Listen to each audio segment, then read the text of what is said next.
Hey everyone, it's Dylan with SeaTee Aquatics, and today we're talking about pH.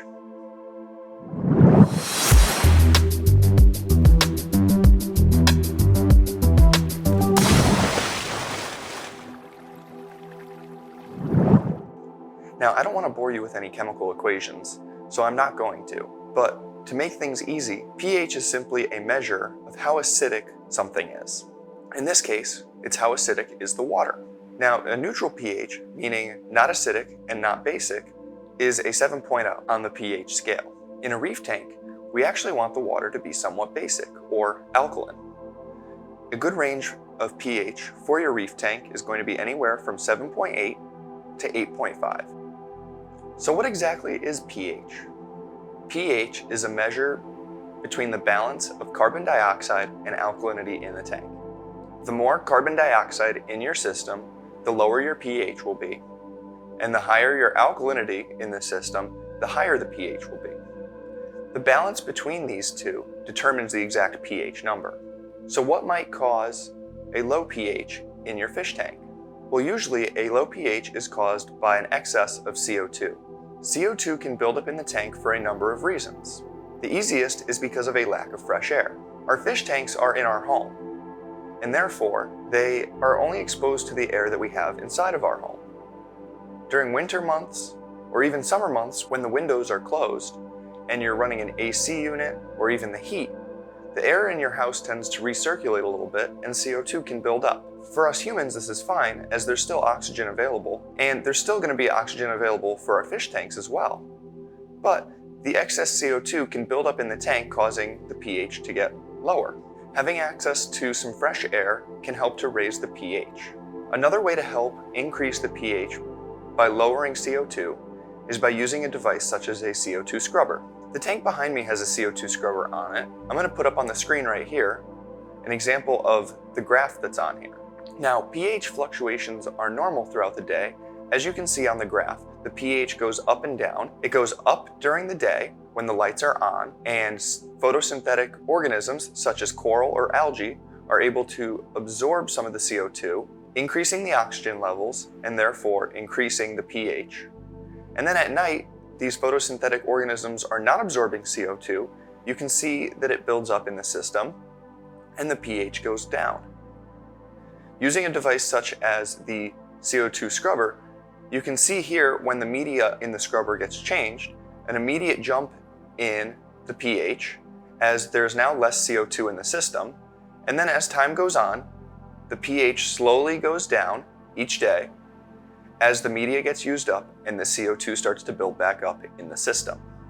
Now, before I was also mentioning how alkalinity can affect the pH. Alkalinity tends to increase pH as it goes up in the system. On the pH scale, once you go above a 7, it is typically called basic or alkaline, so it makes sense that alkalinity would increase the pH. Alkalinity is a super important element that we will focus more on in another video, but as for now, just know that standard seawater has anywhere from 125 parts per million to 180 parts per million alkalinity at any point. As the alkalinity is higher in a system, you can expect for the pH to also be higher. But again, this is going to be limited by the amount of CO2. So less CO2 and more alkalinity will result in a higher pH, and higher CO2 and less alkalinity will result in a lower pH. If you are fighting a low pH level, the first thing that I would always check is your alkalinity level. If you find that your alkalinity level in the tank is low, I would recommend slowly boosting it up. It is important not to have too big of an alkalinity swing, as this can stress and kill coral. I would recommend no more than 1 DKH alkalinity per day. More sensitive species such as Acropora, I would cut that number in half. If your alkalinity is high, being maybe a 10 or more, and your pH is still low, the next thing you need to look at is your CO2.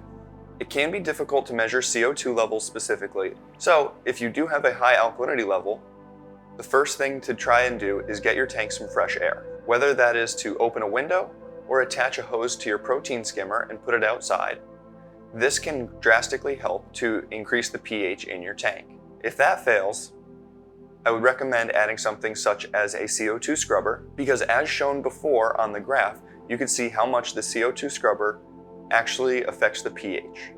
Removing the excess carbon dioxide from your system should drastically help to raise the pH.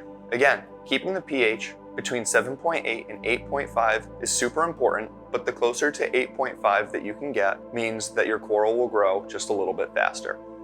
One last thing that we can look at in order to help increase pH in your tank is a macroalgae refugium or some type of algae scrubber. As mentioned before, photosynthetic organisms such as algae help to increase pH. These organisms absorb CO2 and convert it into oxygen, and having a lesser amount of CO2 in the system is going to increase the pH of the system.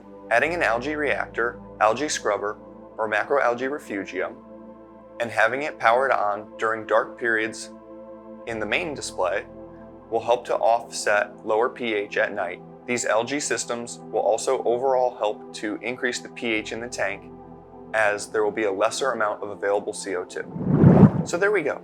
Today we've talked about pH and how CO2 and alkalinity have a major effect on your reef tank.